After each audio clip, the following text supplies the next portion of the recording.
Well, gamers, welcome back to another video.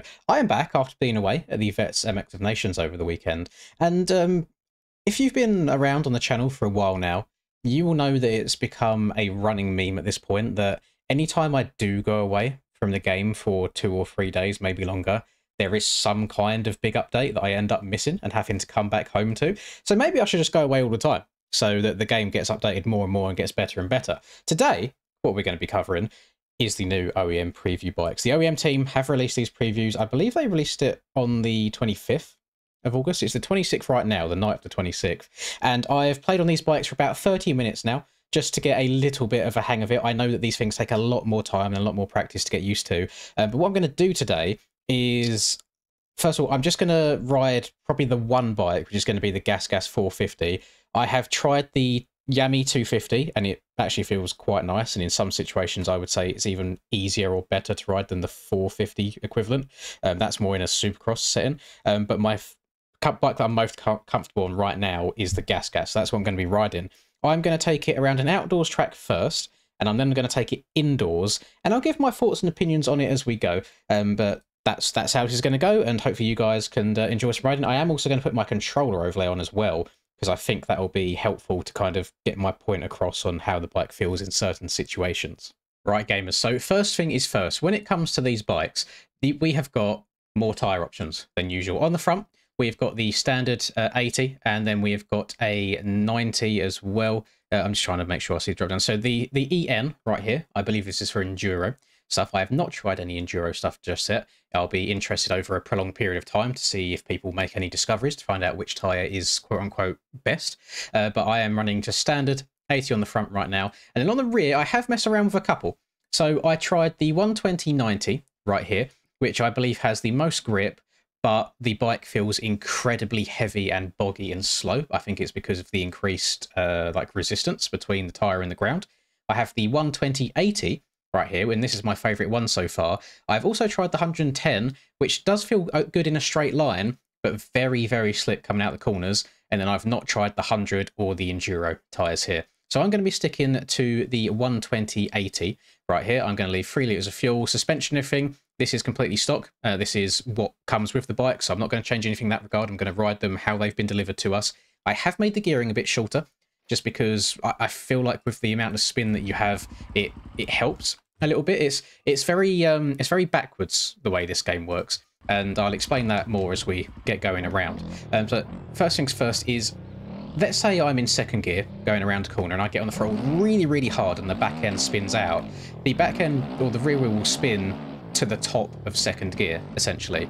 Whereas if I'm in a higher gear and kind of lugging the bike around the track, which you'd kind of expect if you're sliding, you'll put it in a taller gear, which is all well and good until you then slide out, and then it will spin to the top of third gear or top of fourth gear, so you actually slide out worse. So I found that being in a lower gear and revving the bike out more seems to be quite helpful when it comes to this. So just quick impressions as well. It's going to take me a little bit to get into it, actually. I played for 30 minutes and then put the game down and came back to it. I need to get the flow going. There's some things about this that I really enjoy, and there's some things that I think needed just a tiny bit more tweaking from full release. So a lot of issues with tyres on this game come with the base game itself. I know the OEM team are, I believe they might still be waiting for Provoso to release some kind of update so they can put the tyres in the situation they really want them to be in.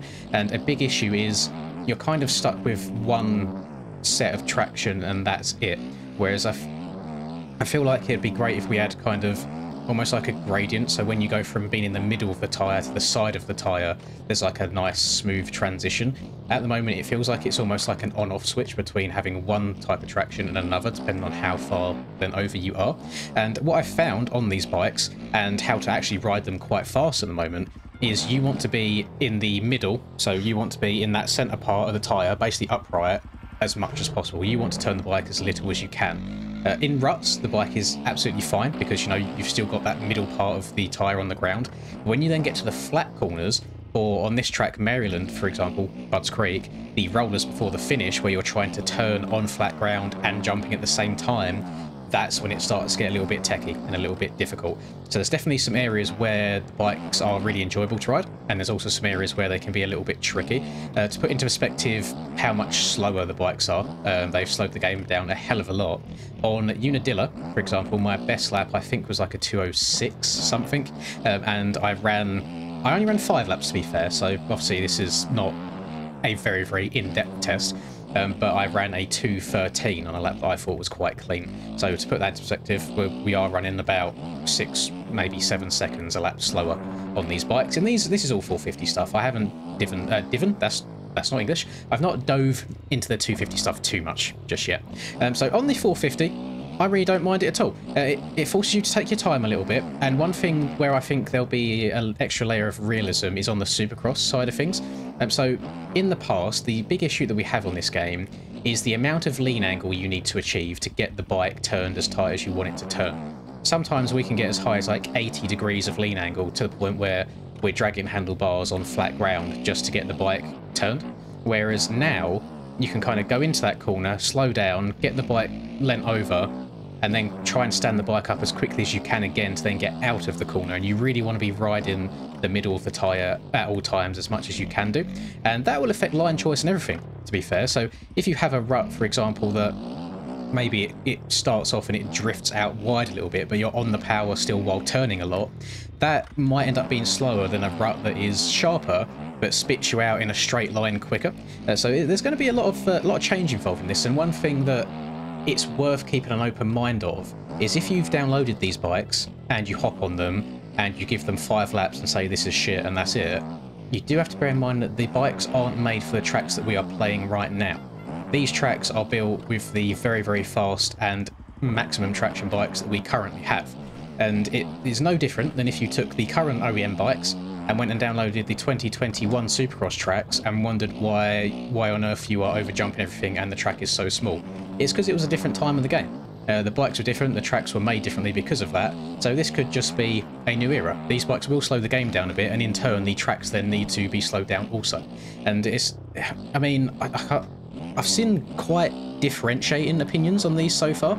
Some people actually seem to really enjoy them, and some people absolutely hate them. And I can understand from both perspectives. You basically have to go and relearn the game again, which no one wants to do, you know, when you've played a disgusting amount of time. But I don't think this will be the final state of these. I think we will probably get a slight traction buff on the side of the tyre. Middle of the tyre feels absolutely fine to me. I probably wouldn't change anything about it at all. I need to practice starts and stuff like that. I haven't dove into that too much, so I'm interested to see how much slip there is. But when I do get out of a corner and I accelerate smoothly and bring the bike to an upright position quicker so then I can accelerate harder, I do find myself lifting the front wheel up. So there is a good amount of grip there to be able to wheelie. It's just riding the bike in a way it wants to be ridden.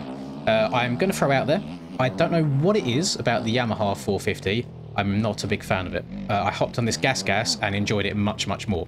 So it's not a case of all the bikes are the same again, like some people want. They are still very much unique and have their own characteristics. And right now, I prefer the gas. That's just how I feel about it.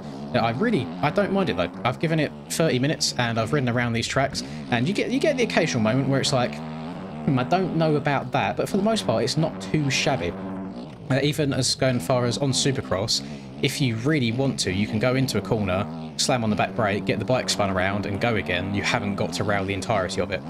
Railing it is always going to be faster, but there are just alternative options right now. And I feel like every time we get a massive game or bike update, I think everyone gets a little bit outraged at first, and then as time goes on, everyone kind of gets used to it a little bit more. You can see as I'm riding around now, I'm not setting the world alight in terms of lap times or anything. I'm trying to be quite patient, and that's one thing that I think you really have to be on these, is patient. Some people play these games because they want to go as fast as possible. Some people play these games to try and simulate real life as much as they can do, and it just depends what you want out of it at the end of the day. One thing that I was in Discord with Charlie just now, and he's mentioned that was quite, I want to say maybe ironic, but it's also quite funny, is apparently I think the second most popular downloaded thing on MXV Mods today is the factory bikes. Take that with what you wish. There was something about that made me laugh. Just as you get new previews, everyone's going to download the factory ones. Whether it's for comparison reasons or if they think one's better than the other, I have absolutely no idea. But there you go. I thought I'd mention it. But no, I don't really have too much of an issue with this. Now, you have to remember that my favourite era of MX bikes was around Beta 17, so 2022, when I won my Supercross title, because basically exactly the same thing happened then. I believe it was a game update then, rather than a bike update itself, but essentially the traction went from being very, very, very grippy to almost non-existent. So even on a 450, you could be in third, fourth gear, half throttle, and you'd be sliding around all over the place. But that one was... there was no control. It was slippy in all situations, whereas this, you can get the grip if you know where the grip is and you know what to do with the bike. And I think everyone's going to learn that over time. If this is how the game is once these bikes are fully released, they don't change anything at all, I don't really mind it. I really, really don't. I think maybe it'll take a week of practicing and you'll be back to... you won't be back up to the pace, you know, because the bikes are inherently slower than they used to be, but you will be back up to... everyone will be up to a race pace and you'll all be back in your normal positions, I believe at least. But you can't just go around the track everywhere with the right trigger duct tape down anymore. You do have to take your time, you do have to pick your lines a little bit differently. There's some tracks where my rut has maybe changed 1 or 2 lines over from what it used to be just because of speed. And it's actually crazy. If you go from using these preview bikes and then go back to the other OEMs now, I almost feel like I can't turn on the old OEMs because there's so much grip that you're going too fast. So I don't want to use these too much before the last round of Ironman. I don't want to screw myself over in the championship. But yeah, when that championship's done, I'll probably play on these quite a fair bit. But I'm generally surprised. You want to know one negative I've found so far, which I'm not sure if it's a bug or what's happened there, is when I get on the limiter in the air and that rear wheel is spinning a lot, I hear like a little, almost like a whirring sound, almost like the bike's got a turbo. And the MSM bikes have it as well, where there's a whirring in the background. I believe it's actually the sound that the e-bikes use itself. You probably won't be able to hear it in this video, but if you download these for yourself and give it a go, you might be able to recognise it. Whether that's a bug or not, I don't know, but to the OEM team, if you had no idea, there you go, that exists. So good stuff all around. I don't know, it's one of them things, isn't it, where I've only played these for half an hour, I can't really go too deep into all of the ins and outs of them, because I'm not on the OEM side of things anymore. I took a step away from all that, so I'm a consumer of it now, just like you guys, rather than a creator or tester. So these are my first time getting to use these and playing on these. Aiden, who is on the OEM team and tests these things out, when these, I think the day before these were going to release, he wrote in the AJP team chat saying, yeah, Linz is going to win the Supercross Championship, because I think he knows that I like the slightly slipperier side of the game. So before anybody comes at my neck saying, well done Linz, you've ruined the game because you want this, this and this isn't because of me. My opinion holds a lot less weight than you guys think it does. So yeah, you can take any complaints up with people of the OEM team rather than myself. Of course, I'm always open to turning videos like this into, I guess, like a discussion and a forum to see everyone's thoughts. So I've not actually spoken to anyone else really outside of the AJP team. It seems to be people that are faster at the game, that have spent more time on it, that then in turn kind of get the hang of it quicker, seem to be enjoying it a bit more than people that might be in the position of maybe like struggling to qualify for aerial races right now, because it's almost like it takes more skill now than it used to. So if you was already on the cusp of making it, now it's even harder to do that because that skill gap between point A to point B has increased further. Don't know if that's the best way of explaining it, but I think the cream will always rise to the top at the end of the day, and I think after a week or 2 weeks, if this was how the full release was, everyone would find their footing and get used to it. It's the same as when the last sort of OEMs dropped, and if anyone remembers, I absolutely hated the last massive OEM update, and I was like, oh, factory bikes are better. I just didn't like the way the steering was on the OEMs, but then again, once I got over myself and sat there and forced myself to play them for like a week straight, I finally got my head around it, and now we're not doing too shabby at all, are we? We're doing all right in the aerial championship so far. We're red plating it. We've got an 18-point lead going into the last round on Friday, which should be very, very exciting. Would be quite funny if they released a full pack the day before, but I don't think that's going to happen. It sounds like they're looking at around SMX time. I believe the in-game SMX is going to be slightly delayed from the real-life one, and I think we'll have nations and things like that first. But yeah, it should be around SMX time for in-game. As you see now I've got, how many laps we've done here? I've done 6 laps around Buds so far. Just flowing, you know, no major issues, no massive rear end slide outs. Once you get locked into a rut, just nice and smooth on the throttle and you should be okay. The place I struggle around here is this roller section right here. So trying to get on the power and turning and doubling at the same time, the back end has a little bit of a job of it. But on the contrary, whatever they've done to the front end of these bikes, the front end feels incredible. It feels incredibly planted. It's not sliding like the back wheel is, for example, and it almost feels like you could, speak the devil, as I said I was learning, it almost feels like you can just put that front wheel anywhere you want, get into a corner, turn sharp, get the bike stood upright again, and go. So it's not so much hold right trigger everywhere, it's just a case of getting in and getting out of the corner as quickly as you can, and then getting the bike upright in a straight line and going again. So you've seen me riding around now. This is completely all unedited footage, just me playing live while talking at the same time to show you kind of what goes into it. You can have a look at the controller overlay as well on the left hand side, see how gentle or how hard I'm being on the throttle at any given point also. So I'm going to try and do some Supercross as well.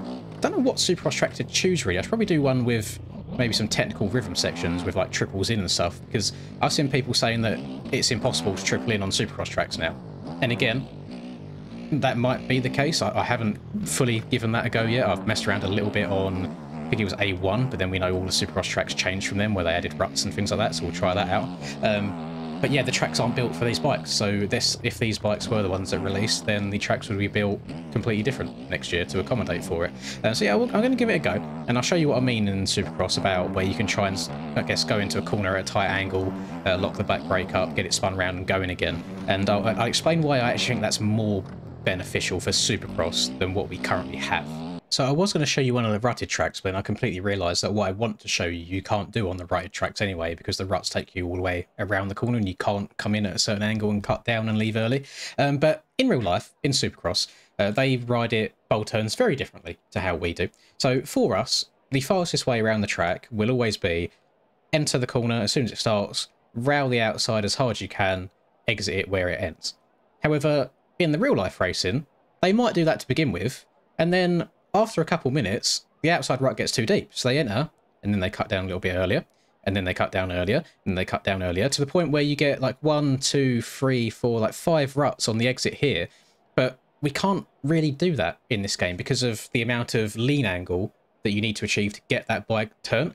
Even if we had a nice open entry here, and then we had 1, 2, 3, 4, 5 ruts, the outside will always be the fastest. But what you can do on these bikes now, which does add a slight level of realism to it, is if I go over to that exact same corner and I'll set a marker, just in case I boof it on attempt number 1, come here, set the marker down, is instead of coming here, going to the outside like we would do, getting the bike stupidly cranked over, you can see I'm sliding the whole way around that, where the side of the tyre has a lot less grip than the middle, is you could come in at a slightly tighter angle, slam on the brakes, get the bike spun around, and go again.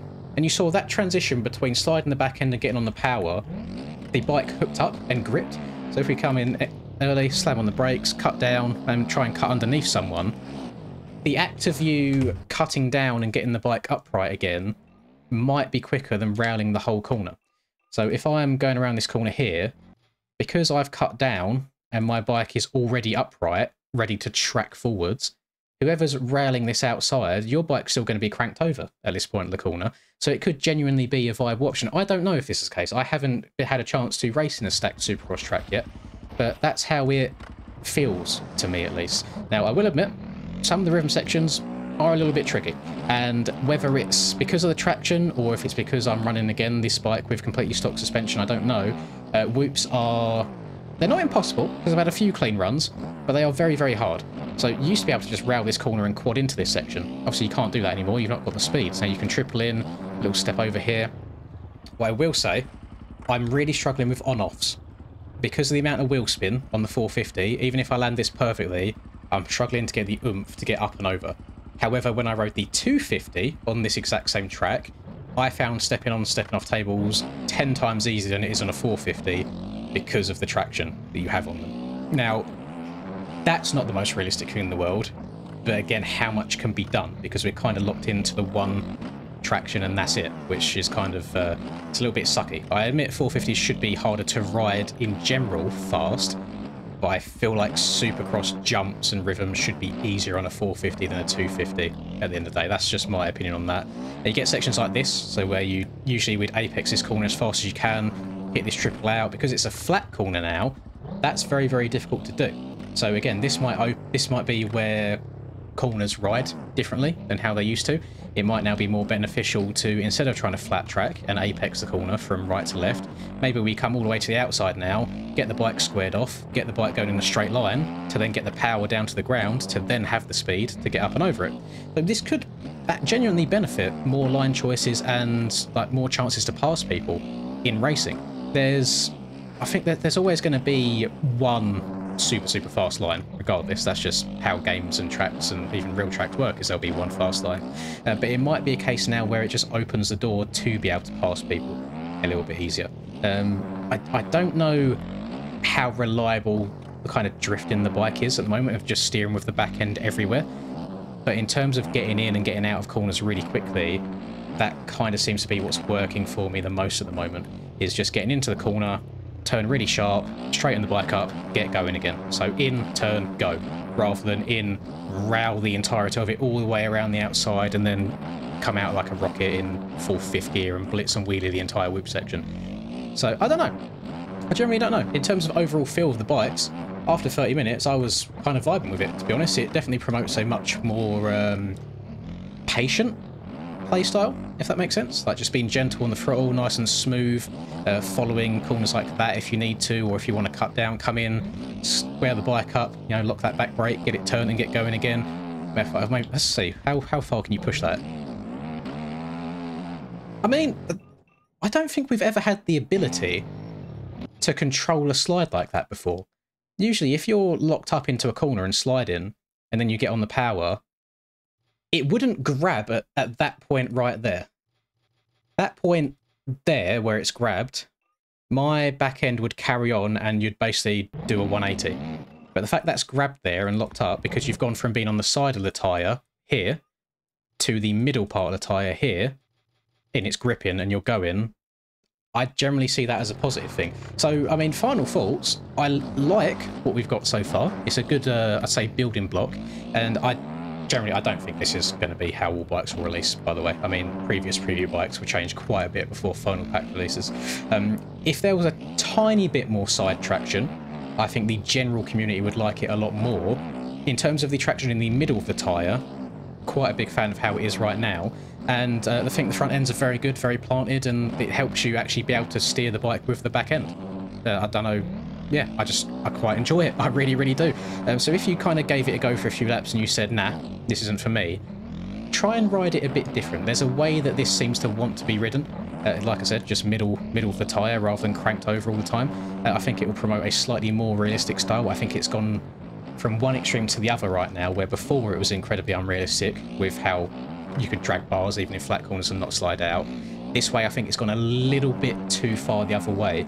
So if they can meet, not in the middle, but if they could meet maybe 3/4 of the way they've gone right now, just to give it a tiny bit more traction, I think it could be really, really good and really, really enjoyable. And it's actually got me excited for the future of the game, because I'll be honest, the game is it's dried up a little bit for me this year. I'm not sure if I've been a bit burnt out from how many races that I've done now that I've done a full outdoor season, for example, basically right off the back of the GP season, Supercross and so on and so forth. But this is giving me a little bit more, I hope's not the right word, because I always know that people make very, very good stuff for this community, but something more to look forward to. So I'm interested to see how this pack progresses, and hopefully if there is another update to this, I'm not away again. Because goddamn, it's just my luck that I keep being away for this. But yeah, those are my thoughts on it. I'm very interested to see what anybody else thinks, and hopefully the OEM team can watch this. Whether I've provided any sort of feedback for them to work on, I don't know. I feel like I've been waffling for 25 minutes straight now. But those are my thoughts. I don't hate it as much as I've seen people hating it, and just good job. Something different, isn't it? At the end of the day, I think it could increase. But we could make racing a bit more fun and a bit more competitive rather than Right Trigger Simulator that we have right now. So that'll do it for me. Let me know your thoughts. Hope you enjoyed this video. As always, if you did, please do drop a like and subscribe to the channel if you are new. It's very much appreciated. I hope you have a lovely rest of the day, whatever you're up to, and I'll catch you all in the next video. Peace. Lynn's in the zone, never backing down. Riding MX bikes, he's the talk of the town. 2022 champ with a YouTube crown. His game is tight, no signs of slowing down. Late nights, bright lights, he's chasing that fame in the digital arena. Writing his name, she's a 10 out of 10. Supporting his lane, hairline might receive, but his passion's the same.